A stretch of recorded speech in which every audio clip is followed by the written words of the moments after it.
I like 100% zone out during the intro. There's going to be one time where I'm just going to come on live and I'm just going to be like, but this is Philosophy for the People with Stefan Bertram and Ben Burgess. And today we are background circling the drain of Rawls and Cohen, but we've added a third person to the witch mix. Someone who many say is called Christine Sipnowicz. Many do say that. More and more people are saying that. More and more people are saying that. So this is not this week's article. There is not this week's article. Which, to be honest, I'm impressed that this is the first time you failed. That's fair. Yeah, yeah, we are. Because we've ended up not doing this quite a few times, maybe like 25% of the time. But you've got the essay out every other time. Yeah. So yeah, I just moved this week across the international border, no less. If that adds to the excuse. And Are those all your books, or are they just filler? this is actually I'm actually right now. I am not at my place. I am at my parents' house in yeah, an hour or so away from where I now live. I'm here because they're going to be dog sitting for me while I'm in the UK, where I'm going tomorrow.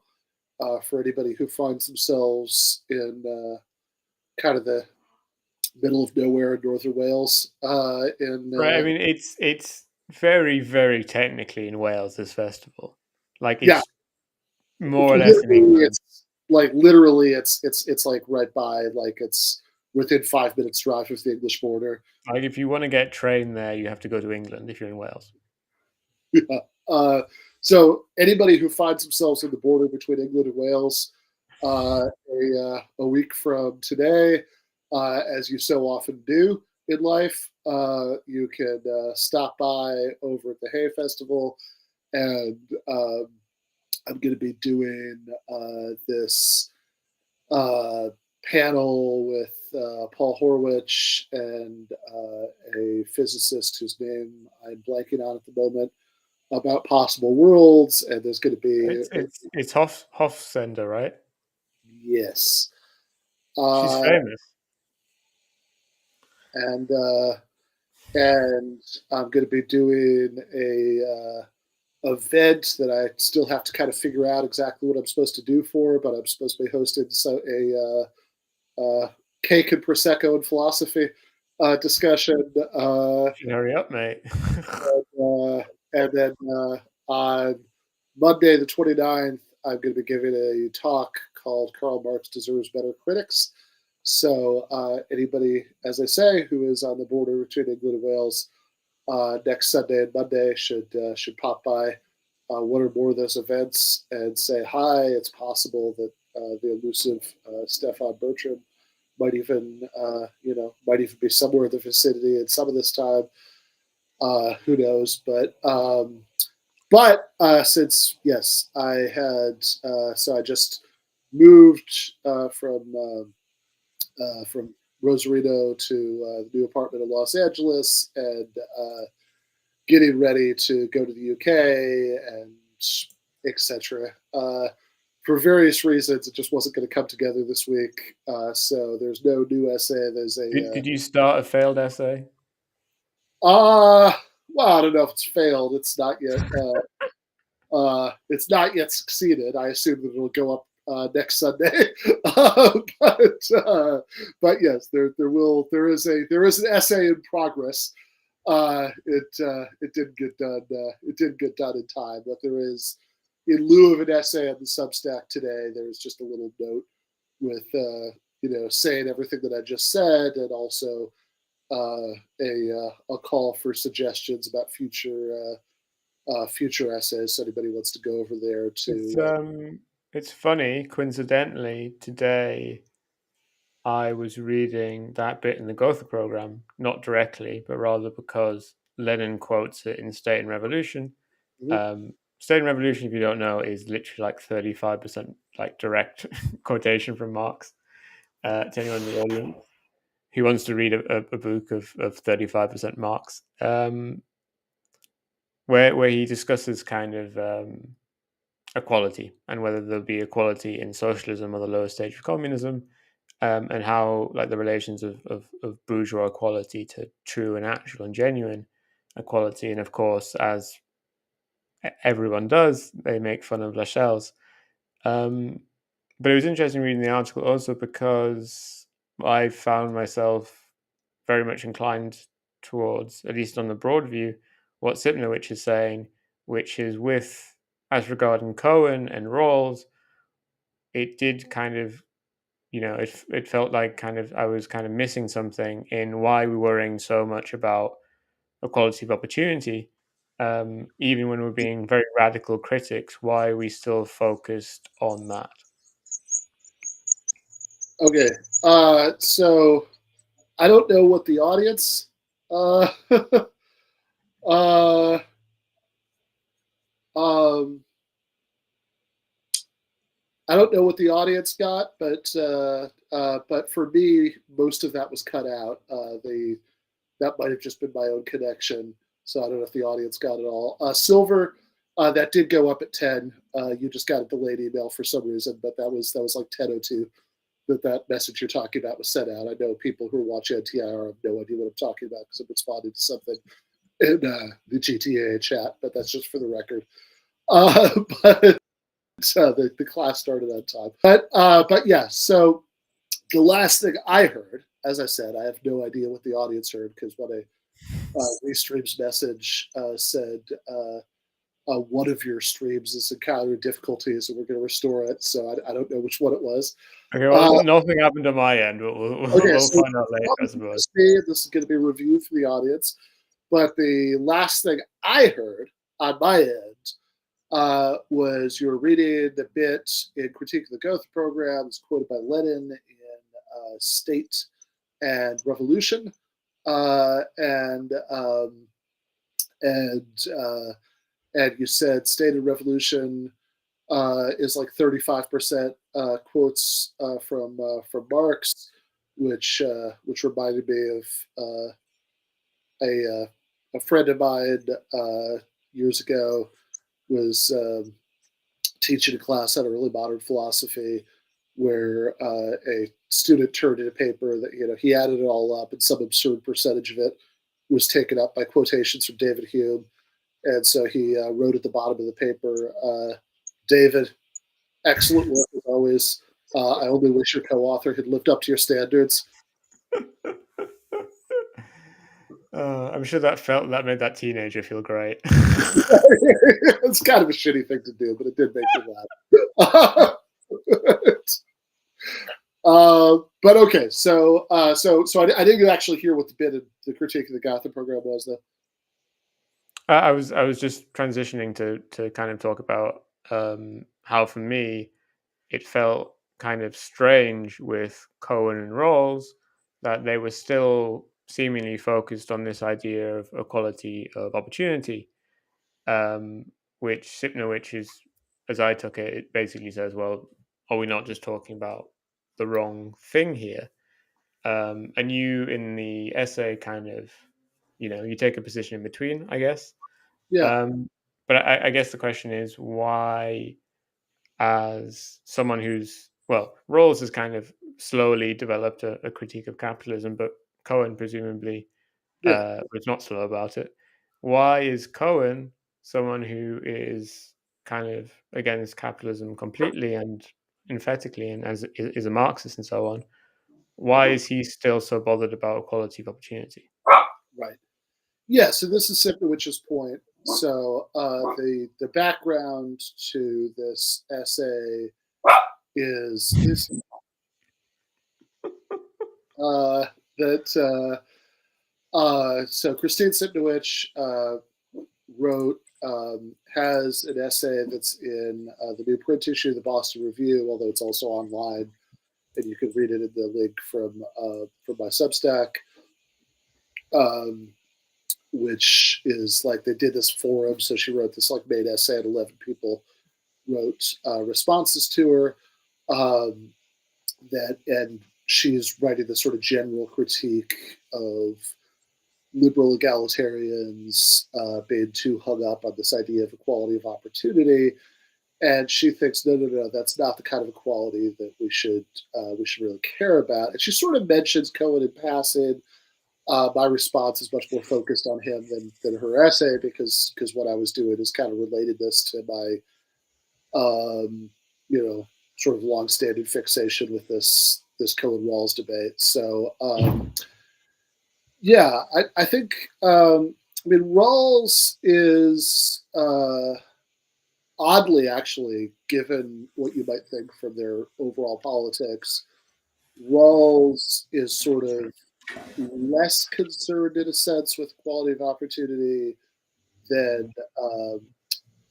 Cohen is. Rawls says that just institutions are ones that would be signed off on by people who didn't know basically any of the things about themselves that would impact like how they were going to be treated by these institutions. And so, that's kind of the test of like whether anybody's interests are being unfairly disregarded. And there is an equality of, and when he sort of talks about the principles that he thinks that people in this circumstance are behind the veil of ignorance, you don't know any of these relevant facts about yourself. The principles that he thinks would sort of guide them in picking institutions. There is a little bit about equality of opportunity in there, but that's kind of not the main thing, right? So he says that, well, if you have differences, so some people have more than others, that people would still sign off on behind the original position. They would have to follow they would have to check two boxes. And the first is that the better off positions be open to everybody under conditions of fair, equal opportunity, whatever that means. That's a big open question. And then the second box, most famously, this is what people are thinking of when they talk about the difference principle, is that any kind of distributive inequalities have to work to the benefit of the worst off. So you're better off. It has to be the case that the people who are left holding the short end of the stick, that sort of pithily, that the short end of the stick still has to be longer than an equal end of the more equal alternative stick. And which is, you mentioned in a previous article, does sound a bit like Marx and Lenin. It does, yeah. And maybe in theory how the USSR was meant to work. Yeah.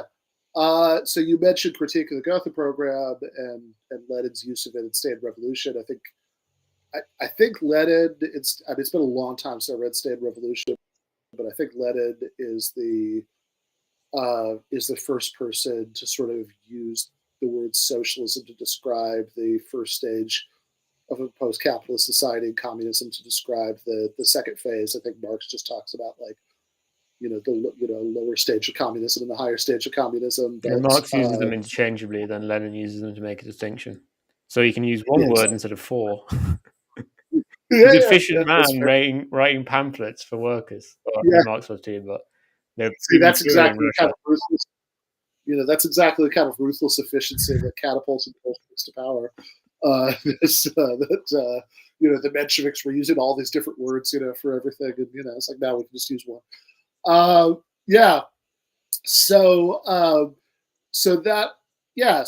one of the things I point out is that that actually the difference principle, even though if you look at it in a certain light, and this often seems to be the light that Cohen is looking at when he criticizes it, it at least kind of vaguely rhymes with things that people say when they're defending capitalism.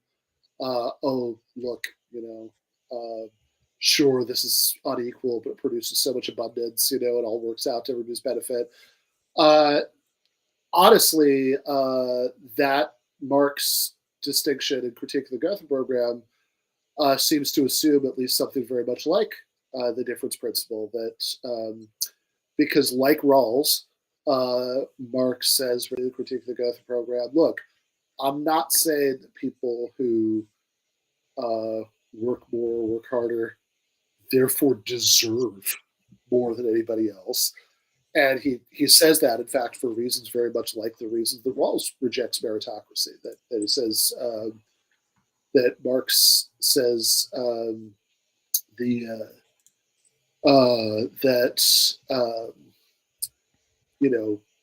look, if you're that there's something actually kind of unsatisfied about rewarding people more for working more, working harder, because it says this just recognizes natural privilege. Some people can, some people have the capacity.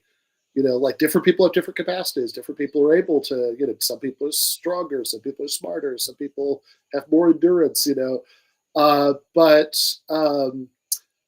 And it's also unfair because different people have different needs. But nevertheless, it's still the best thing to do in this first phase of communism, or what Lenin would call the socialist phase, because because that way you're providing incentives that will, like that you're going to need for like the new socialist economy to get to the point where it's produced enough abundance that you could just have the more famous formulation, from each according to their abilities, each according to their needs. So yeah, I think there is actually something that's sort of like I used to be much more strident about this. That it's like, look at read the critique of the Gotha program, right? Marx is on Rawls' side of this, and I think now I'm kind of more inclined to split the difference and say that there's that Marx has kind of anticipated and synthesizing both of these perspectives there. He was a farcier. I mean, I guess the point with Marx is he's describing this state, but is like, well, this is the naff one that we'll get first, but we're going to get a cooler one later. Yeah, exactly. That's the yeah, and so I think that like if what I kind of said in the previous essay that I did about Rawls and Cohen is if you sort of think about this disagreement that Rawls and Cohen have about the difference principle, whether there's still something unjust about distributed goods in an unequal way, where the inequality is like outside of anybody's control, in very much the way that Marx suggests in that discussion in Critique of the Gotha program, because doing so benefits the worst off. I think there's a sense in which you could see this as a semantic disagreement about how to use the word justice, right? Does justice mean like the sort of best distribution given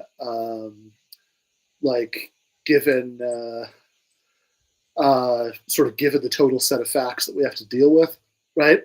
Or does it mean like the best distribution, like all else being equal, right? And Lenin says the first phase of communism, socialism, cannot provide justice and equality. Yeah. So that's yeah. So yeah, you heard it here first. Lenin is a Cohenite. Yeah. It maybe some differences, but whatever. But yeah, that's so. I think that there's clearly a sense in which Marx and then Lenin accept the difference principle, but I think Cohen's also latching on to something important, because it's like if there's I think Cohen's way of thinking about justice is, I think, can help us explain why it is that that even if you have, even if there's like a sort of historical phase where you have to do this, where it's like the best thing, all things considered, right, to distribute this way, why you should ultimately find that unsatisfied, and why you should try to push past that. So that's Rawls versus Cohen, and this is to some extent retreading territory that was already gone over. And actually, one of I think the second essay that there ever was on the Substack, the Thinking Harder About Justice, Rawls versus Marx versus Cohen, Rawls versus Cohen versus Marx. But then where Sipnowich comes in, this Boston Review essay, and part of it, and I should say the impetus for my writing about this is that the Boston Review, and there's also a UK-based magazine, The Philosopher, they co-host these like Zoom events, and they asked me to do one to basically just interview, discuss, with Simnowich about her essay. So we're in conversation for an hour about it, and Simnowich, like, this is where, so I mentioned this last week, the sort of goofy meme that I put together to illustrate how to think about this idea. That there's this like meme template that I'm sure people have seen before. That's like, it's all in like a church, and there's this sort of guy smiling, and there's like the person standing behind him with a gun, and the person standing behind them with a gun, and then there's the third shooter in like the gallery, the high-powered rifle, pointing at that person. And so in this one, the sort of person, the original victim says meritocratic defenses of capitalist inequalities, and the first shooter is Rawls, second shooter is Cohen, and then the shooter of the gallery is Simnowich, because Simnowich wants to say, okay, look, Cohen has, and we'll talk more about this, but I mean, Cohen has this very sort of radical interpretation of what equality of opportunity would be, like what real equality of opportunity would amount to, like that he thinks is like totally incompatible with capitalism, and even incompatible with the difference principle and all this stuff. But Simnowich's question, which I think is a really fair question, I mean, this is kind of how you started our discussion here, is, okay, but why are we talking about opportunity at all, right? Is that really the thing that egalitarians should want to equalize, right? Like if we care about equality, is that the thing that we should really care about equality of? Because Simnowich basically, so her preferred concept, her preferred candidate for the thing that egalitarians should be trying to equalize is flourishing, and which is a suggestive term. It's a little bit vague. She said some things in our discussion about what she means by it, but basically, I think the core intuition is, look, I don't really care about, it's like, what really gets me excited is not the idea that everybody should have an equally good chance at having a good life. It's that everybody should equally actually have a good life. Right. And I mean, it's a bit weird to use flourishing in that context, because the normal context it's associated with is Aristotle. And you feel like possibly the hardest thing to equalize, and it seems like almost impossible to do that, would be to equalize how virtuous each of us are. Yeah,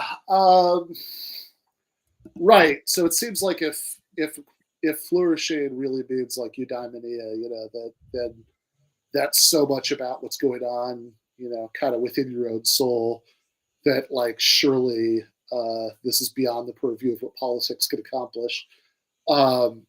So it seems like Simnowich can't really mean that. It seems like what she really means, as far as I can tell, although it's interesting, because I mean, she wouldn't be picking that word if she didn't want some of those associations, surely. Yeah. But like, it seems like what she means, because I did ask her about this during our discussion and our essay, is like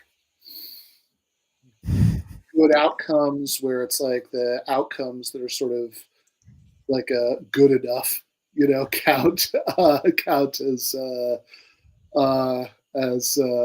flourishing. Yeah, I mean, But it also made me think, when you explained it a bit, of kind of the Chinese Communist Party idea of like a moderately prosperous society. yeah, say more about that.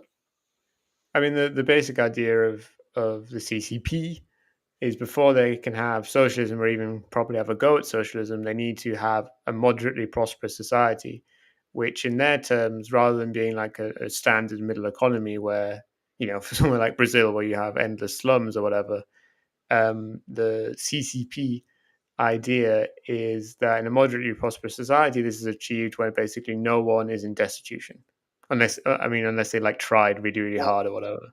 Gotcha.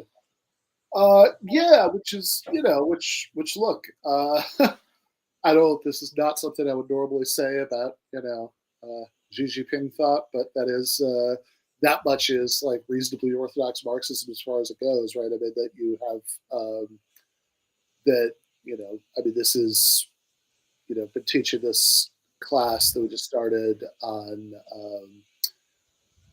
Proudhon's book, The Philosophy of Poverty, and Marx's response to poverty philosophy. And, so in that class this morning, we were talking about this, that, there are a few different ways of sort of understanding the basic cleavage between Marxism and pre-Marxist forms of socialist thought. But certainly one big one, I think, is, do you see capitalism essentially as an avoidable moral mistake, or do you see it as a step in historical progression that socialism has to be built on the basis of what it's accomplished? And, so, I mean, in a certain sense, I mean, I guess you can't actually see, you can't actually see the transition from like Maoism to, Degism, Xiism as Yeah, a, and I mean, and I guess China has successfully eliminated extreme poverty, which I think conceptually extreme poverty is understood to basically be when someone is so poor there's kind of like a threat to life in terms of like food security and housing and this kind of thing. But we presumably also demand more, especially in our allegedly highly developed capitalist societies, than merely the elimination of extreme poverty. yeah. I mean, it is worth noting, just, totally beside the point for our present discussion, but just as a footnote, that it is always funny when you see people go on about how, the wonders of the free market have, within the last however many decades, they've, lifted blah, blah, blah, people out of poverty, to realize Yeah, yeah. the majority of people who are talking about live in China. And what you're really talking about is, look, putting aside the taxonomical question of what you want to call China's economy, certainly an economy where there's a larger role for state planning at the upper levels, the commanding heights, that is at all normal for a capitalist society in peacetime.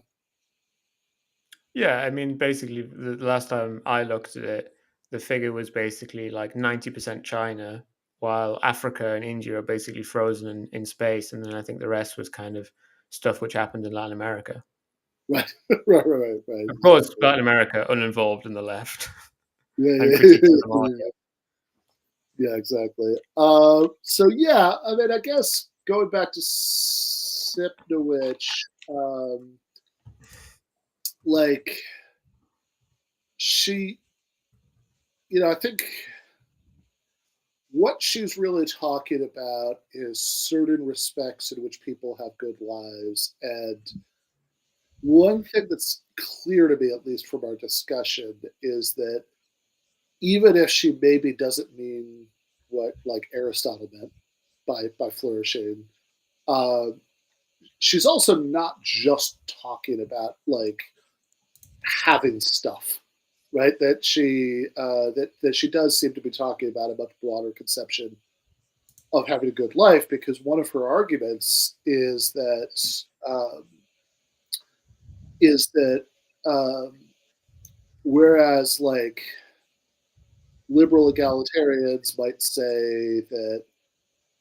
might be concerned with distribution of making distribution of resources more equal, or at least giving everybody more equal chances, at getting more stuff, that like the state should just kind of be neutral about what counts as a good life. And she pushes back against that, I think, in interesting ways. And one of the ways she pushes back against it is just to say, look, if you think about it, then it's saying that the state should be totally neutral about like kind of what counts as a good life. It's really a much more extreme and strange view than we might realize if we're talking about it at this level of abstraction.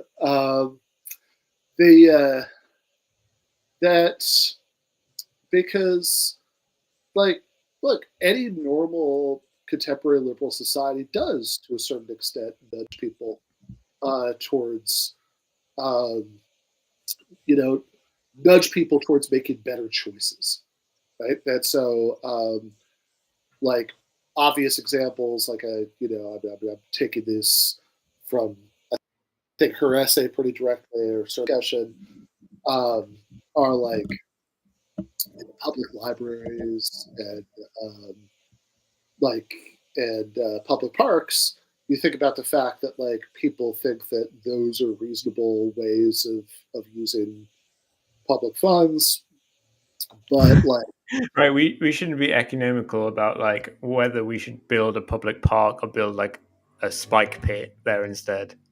yeah, exactly. That's yeah, like we think that basically like it seems like the reason that for the parks and libraries is that we think that like reading books and spending time around green spaces are good, and these are sort of part of a certain vision of what counts as a good life, and we want to encourage that. Um, Whereas, yeah, I mean I don't know, the spike pit, like it could be some thrill seekers would really enjoy that, but like we think that that's I mean, like we're less. the example you give in the essay is vodka. I was going to say vending machines, but that's not right. Water fountains. Well, vodka Yeah, fountains. I actually a few years ago I spent a weekend in Tokyo for I gave a talk at the Tokyo Forum for Analytic Philosophy, and I was kind of delighted to see they actually do have booze vending machines there. There's like you could get beer or sake You have at to a like vending. you have to stuff your passport in there. No, the just regular money vending machines. But yeah, that's like a vodka, like a vodka water fountain, right? Like the vodka fountain in the town square, so that any citizen who needed to get blind drunk, could just frolic in it, I mean, I whenever was just imagining like how terrible it would be to drink vodka that way. they. Sure, yeah, Where like if you kind of go like a bit, then you're like it'll go all over your face. 'Cause you don't have any you can't hold the glass right. You can't adjust the glass because it's just coming out of a fountain. no, I think if you're going to go to the gut vodka fountain, you need to just like close your eyes and open your mouth, and hope for the best. So I guess you could bring your own glass, but then that's gonna lead to tears. Yeah, I mean, I don't want to like think about how much broken glass they'd have to collect around the vodka fountain to be a mess. Maybe But there's yeah, I like mean, it is interesting because I think this is something I have very mixed feelings on, yeah, which is yeah, like how yeah, we can't really say that no, the state shouldn't intervene at all here, if simply for the fact that I mean, there's this idea in social problems theory of the idea that, of all the possible things that could be problems, only a very tiny minority of them are ever conceptualized in society as them at any one time. We can mhm, only have like, even for like a social scientist, how many problems are there in society? Like 50, while in reality, there could be like a million things you could conceptualize as problems. So, we could say like, oh, well, the state should be neutral in these questions. So there should be a water vending machine and there should be a vodka vending machine. But then shouldn't there be like a million other kind of vending machine? Sorry, water fountains. yeah, Like how could you actually genuinely be neutral in that question instead of kind of taking up, extremes or something like this? yeah. And one of the things I should say that I did try to push her on a little bit in our discussion is sort of granted the point that like absolute neutrality about how people live their lives is probably not really that appealing when you start to think more about it. Uh, Even so, like, come on, there's some sense in which we want social institutions to be like relatively neutral about a lot of those things, right? Like that's like paternalism is bad. We do want like in a free society, we do want people to be able to certainly at least within some pretty wide latitude, kind of make their own decisions. And granted, I think her view maybe has room for that because she could say, well, okay, we want people to have as much as is reasonably possible when balanced against other values. We want people to have equally flourishing lives, but but like also like freedom matters. So, you know, you don't want like this is not her. This is just my goofy example in the essay.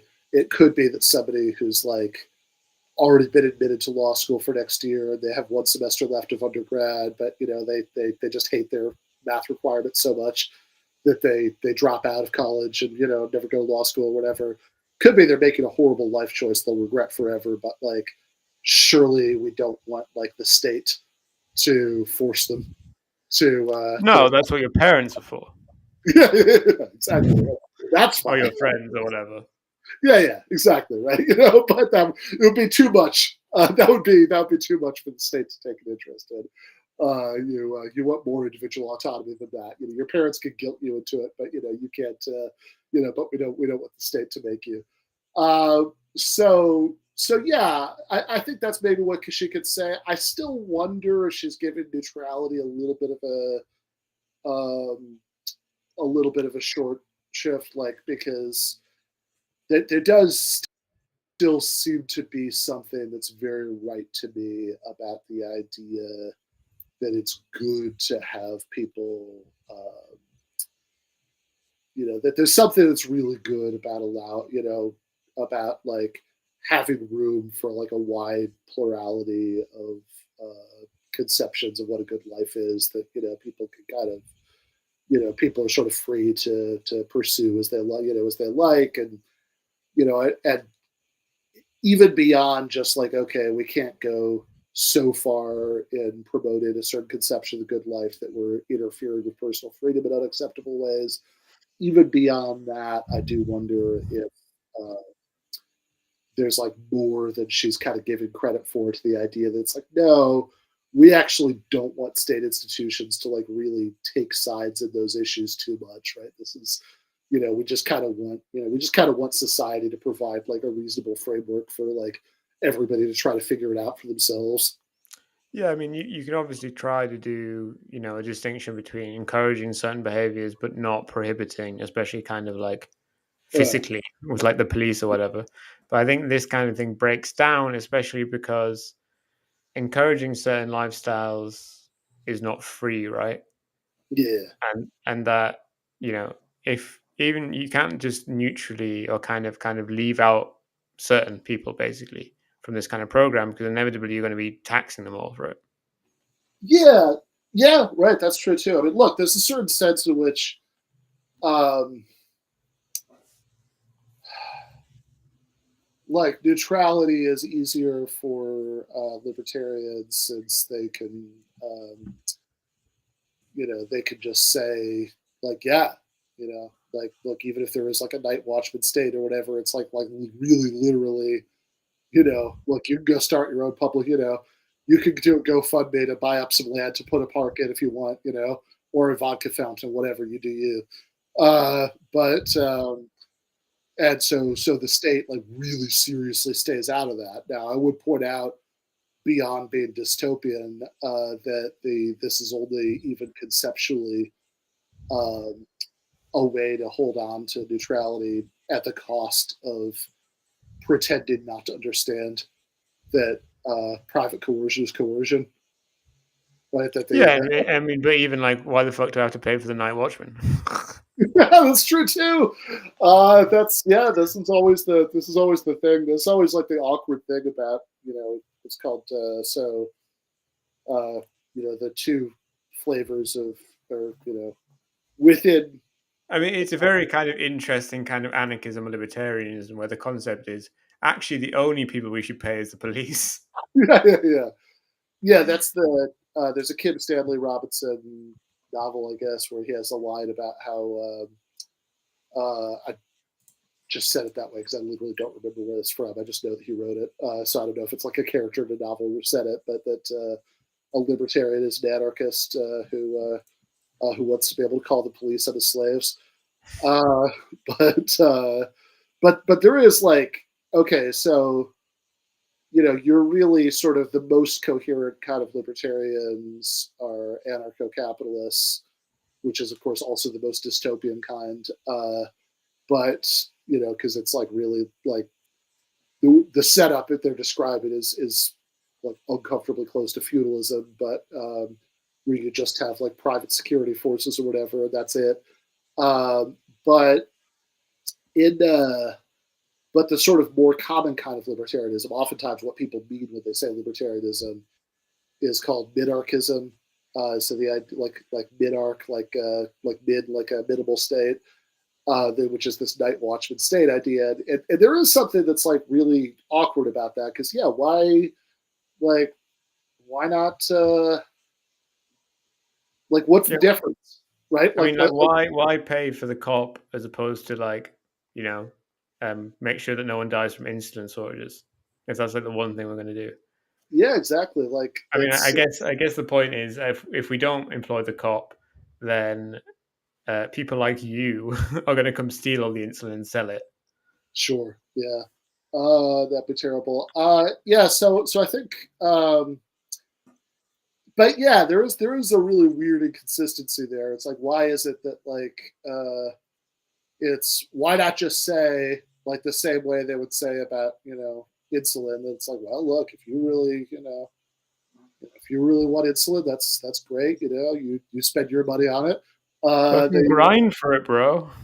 Exactly. Okay. Well, why not the same thing, but for private security? Rather than healthcare. Like, what's the difference? Like, yeah, Yeah, if you want protection, go to the gym and get a gun. yeah, exactly. There's a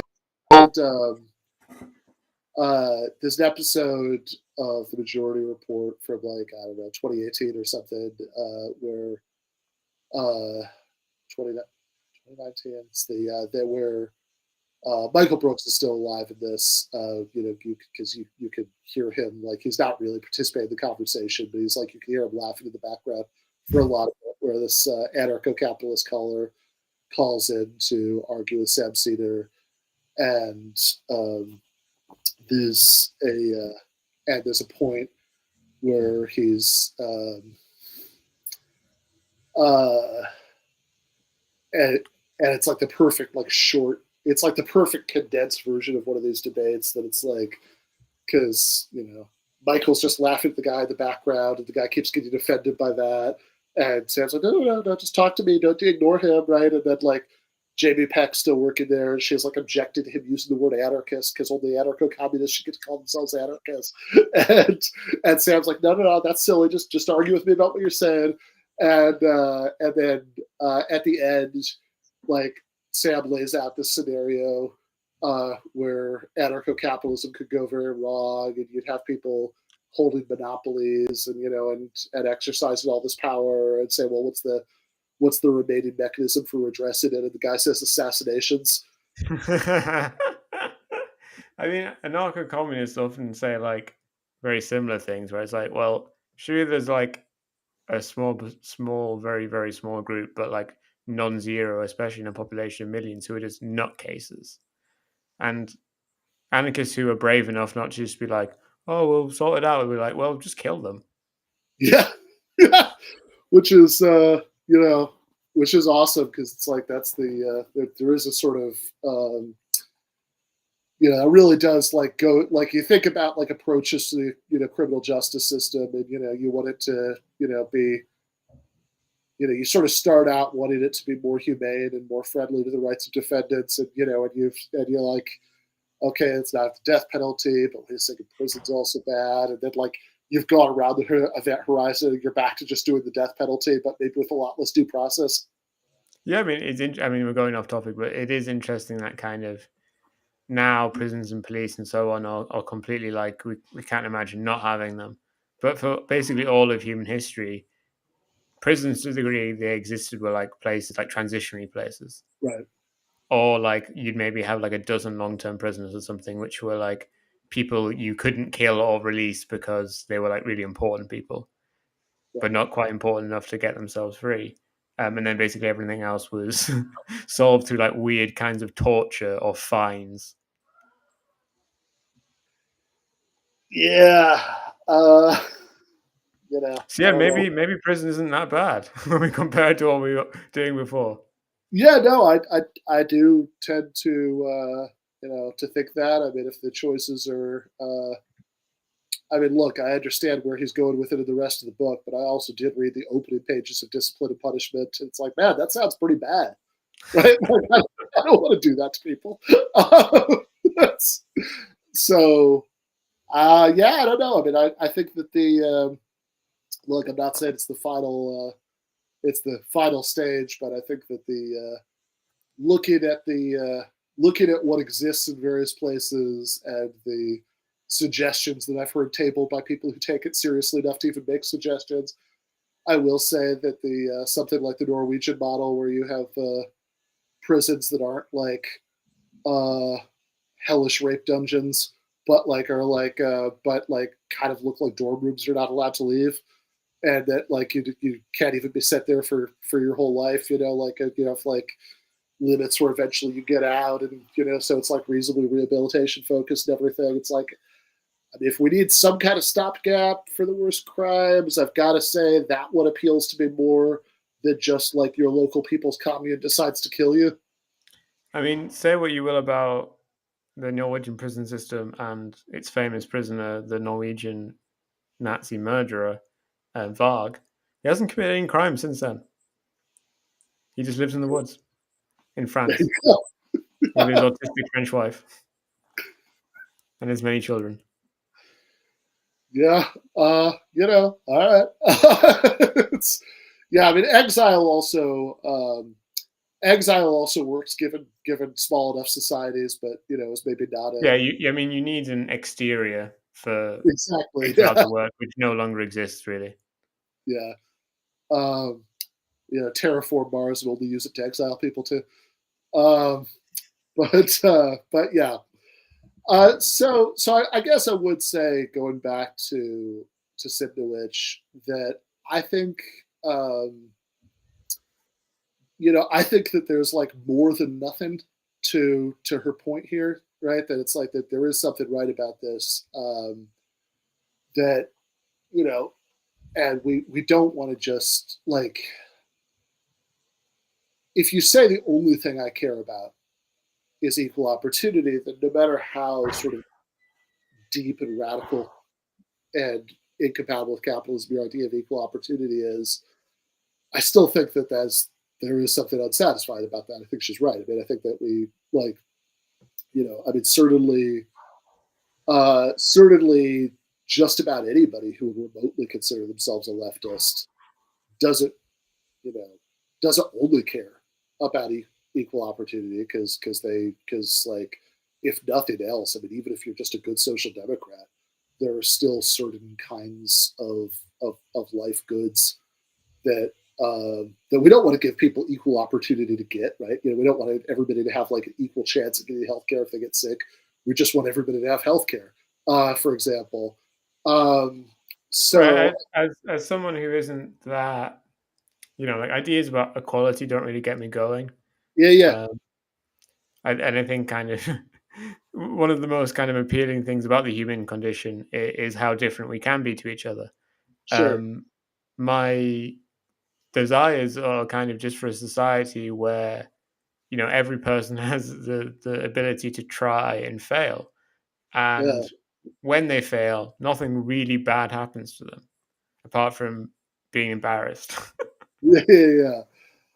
I mean, honestly, I would love a society where that was the primary consequence of you know of failure. That like you know, if you have like, if you think about the Soviet economy, it does seem like the sort of most plausible analysis I've seen of what was wrong with it. That it's not the only thing that was wrong with it, but like one of the big things that was wrong with it was that there was really no, or there really didn't have a good mechanism for firm failure, right? That if like if state-owned firms were just like failing abysmally in what they were doing, right? There just wasn't a good mechanism for them to just like go out of business and you know all that.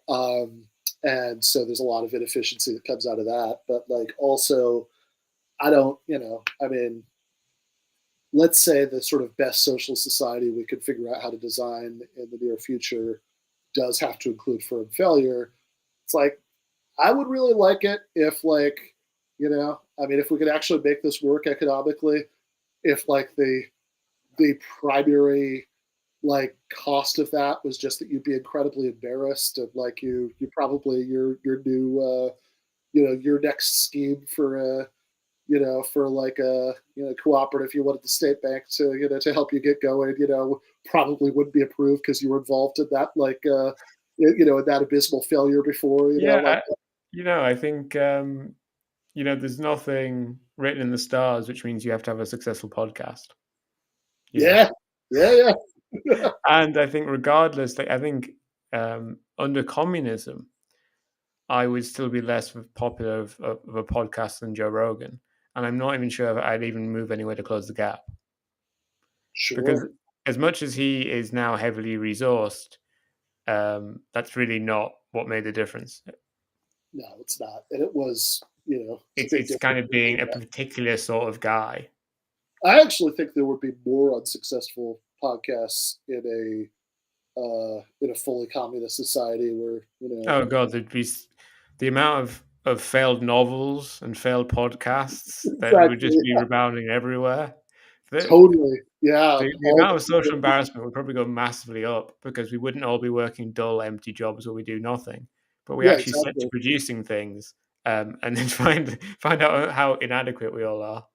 Yeah, if people had like if we could actually like achieve a fully communist society where consumption was totally delinked from labor participation, then I mean, look, I think even in a sort of like much more sort of boringly feasible, the short term socialist society, I think already even that would free enough people from financial stress that we would have a flood of like terrible poetry and terrible bands and and all that stuff that people would pursue their passions. I cannot even imagine the tidal wave that we would get of all that stuff under full communism, but I think that's a price for historical progress I'm willing to pay.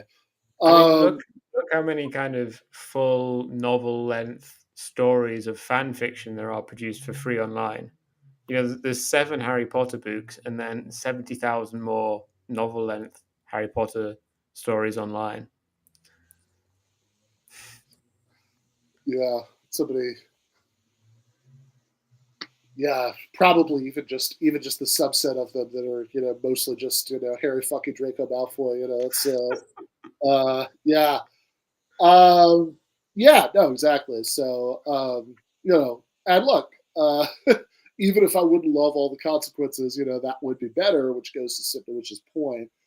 I and I think that if you sort of basically what I would say is that I think that if you take like the slightly inelegant phrases that I used in the essay were necessary condition luck egalitarianism, sufficient condition luck egalitarianism, but basically the idea is if you interpret Cohen style luck egalitarianism, the idea which remember like luck egalitarianism is just the idea that inequality is objectionable if it's linked to things that are outside of your control. And in his version of it, that's like that's a very rigorous idea of what's outside of your control because that could also include stuff that's happening in your own head, right? That not everybody is just as good as everything, right? And not everybody can be as good as everything, no matter how hard they try. So yeah, I think that the distinction I'm making there about the necessary condition version, the sufficient condition version, is if you interpret it as inequality is only objectionable if it's linked to things outside of your control, then I'm on Team Sitowich. That's too much because I think clearly we care about other sources of inequality besides that, right? But if it's just that something made outside of your control is a good enough reason to object to inequality, then I do think there's something very right about that. I think there's something that's like, if you think about the kinds of inequality that actually exists, there is something that's like particularly morally outrageous about some people having more slice than others, due to factors they have no control whatsoever about. There's nothing they could do about.